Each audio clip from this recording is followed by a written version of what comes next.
sini saya akan menjelaskan liberating sistem pelumas. Sistem pelumas ini berfungsi untuk melindungi komponen-komponen yang berputar agar tidak terjadi gesekan langsung antar komponen, sehingga tenaga tetap stabil. Jika sistem pelumas itu tidak normal, maka akan terjadi gesekan sehingga membuat operasi mesin itu susah. Bisa jadi mesin itu tidak bekerja lagi, akan berhenti. Lalu munculnya baret-baret di komponen tersebut. Sistem ini sangat penting karena sistem ini dia bekerja seperti darah di manusia, berputar di dalam mesin, tidak ada berhenti. Di sini ada juga komponen-komponennya. Yang pertama, komponen utama sistem pelumas yaitu oil pan. Oil pan itu sebagai pompa oli. Oil pan itu sebagai tampungan oli, tempat beradanya oli sebelum disedot melalui oil pan. Yang kedua, oil pump. Oil pump dia letaknya di atasnya oil strainer. Dia bekerja untuk menyedot seperti sanyo di dalam mesin itu, dia menyedot untuk mengalirkan semua oli yang ada. Yang kedua, yang ketiga itu filter oli. Sekarang oil cooler. Oil cooler ini penting untuk oli karena dia untuk mendinginkan. Kalau nggak dingin, nanti dia bisa menguap, jadi panas banget mesinnya itu. Jadi dia langsung macet juga kalau bisa panasan. Overheat. Sekarang oli strainer. Oli strainer ini juga. Ini sebagai filter juga, filter tapi dia di dalam mesin untuk menyaring kotoran gram-gram yang sudah ada di bawah itu sehingga tidak masuk ke oil pan. Biasanya kalau dia masuk, dia bakalan macet oil pan. Sekarang oil main gallery. Ini dia seperti urat-urat tadi yang mengalirkan semua oli ini ke bagian-bagian yang berputar seperti crankshaft, stang root, piston. Itu fungsinya apa saja. Yang jalur-jalur pipa-pipanya itu Pak, itu namanya oil gallery. Oil main gallery. Sekarang oil jet. Oil jet ini berfungsi untuk menyembur dalam piston. Di dalam piston itu dia ada seperti sumber kecil untuk melumasi silinder, bagian blok silinder. Oli. Sekarang lanjut ke oil pressure switch. Ini sebagai sensor ya Pak, sensor oli. Selanjutnya oil pressure regulator. Oil pressure regulator ini dia untuk tekanan oli. Oil engine. Ini komponen bahan yang dalam oil atau oil pan. Oli merupakan salah satu untuk menampung supaya dia bisa tidak langsung menjatuh ke bawah. Jadi ada penampungannya di situ. Yang saya bilang tadi, yang oil trailer yang menyaring melewati yang ada lubang di bawahnya, lalu dia keluar lewat atasnya itu, lalu melalui oil pan.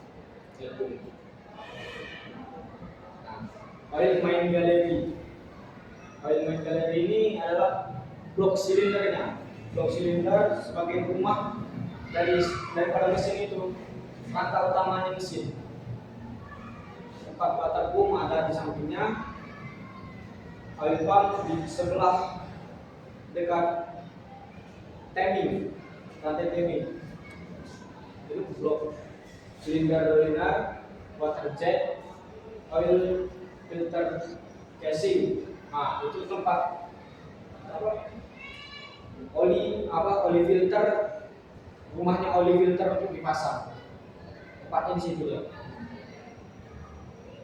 Oil main gallery yang bisa untuk disalurkan ke berbagai komponen.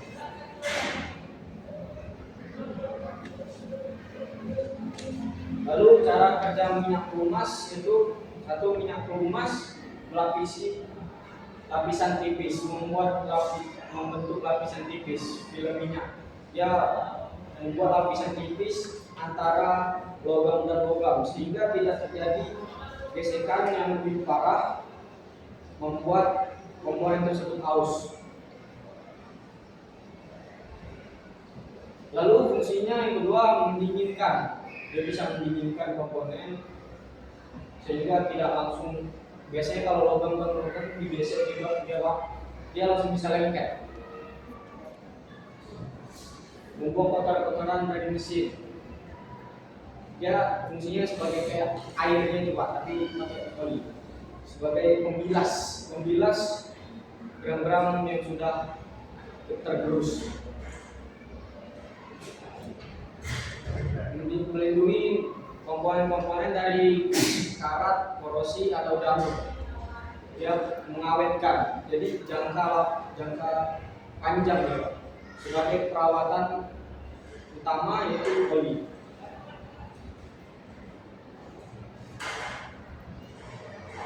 Pompa oli ini tipe rotor, dia ada tiga tipe ya. Pada pompa jenis ini rotor shaft dibuat eksentrik terhadap bodi pompa. Akibat ketika rotor berputar, drift rotor ikut berputar. Jadi rotornya berputar, dia ikut berputar juga Pak, ini rotornya, drift rotor. Ya, oli itu melewati bagian-bagian celah di sini Pak.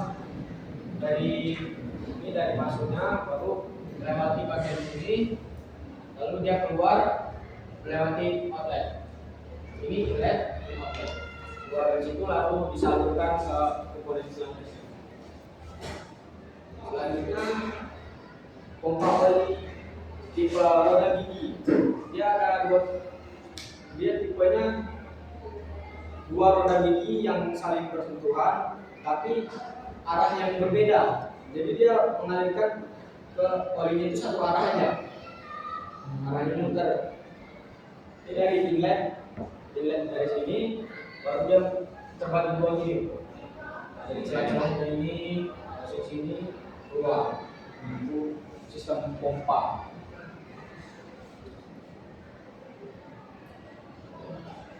Ini yang sering dipakai di mobil sekarang, tipe oli pump.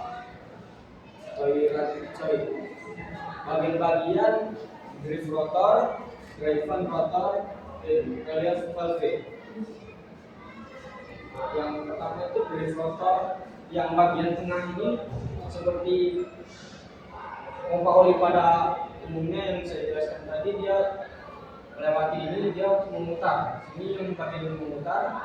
Dari sini driven rotor, bagian yang membuka. Lalu yang ketiga, valve itu untuk membuka menutup agar bisa oli masuk dengan satu arah.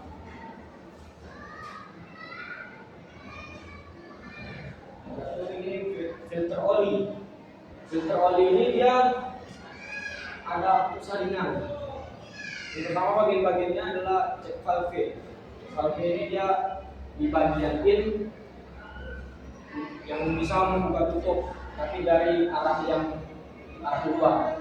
Dari luar sini menuju sini, tersaring dia di elemen valve, elemen ini tersaring lalu keluar dia melewati gas. Casingnya itu ini Pak, casingnya itu sebagai casing bentuk luarnya Pak, bodinya itu. Yang mana? Yang ini Pak. Oh, itu casingnya itu. Lalu dia keluar lewat sini, tersaring lagi, dia keluar lewat pot. Jadi kotor-kotoran yang sudah ada di ruang bakar dia tersaring di sini. Iya. Kenapa kita harus ganti oli sekali sebulan? Karena dia kotor Pak. Kotor Yang menyebabkan oli kotor itu apa? sisa-sisa pembakaran dari bahan bakar. Ya kan piston kan naik turun kan? Iya, iya. Ya, turun. Itu kan ada sisanya itu hitam ya Pak. Sisa pembakaran itu hitam. Seperti kita bakar kelapa sampah gitu kan ada abunya. Nah, nanti piston itu naik. Nah, oli yang pas piston di atas PMB, FA, nanti oli itu masih bagian ininya. Jadi tertarik juga sama pistonnya. Oke, Jadi motor itu paham. bawa. Terima kasih. Ya. Udah mungkin itu aja yang perlu yang Bapak tanyakan. Paham semua yang Bapak tanyakan bagus. Cuman ya yang minus-minusnya. Baik, terima kasih kepada Pak Rama. Dari hasil presentasi dan sesi tanya jawab yang telah berlangsung dapat Bapak simpulkan bahwa bahwa Arga telah mampu ya menjelaskan kegiatan PKL-nya dengan cukup baik, tetapi ada beberapa hal yang masih perlu diperbaiki yang disampaikan oleh penguji, terutama dalam penyusunan laporan, presentasi dan pendalam materi ya. Nah, namun secara umum sudah menunjukkan perkembangan yang positif.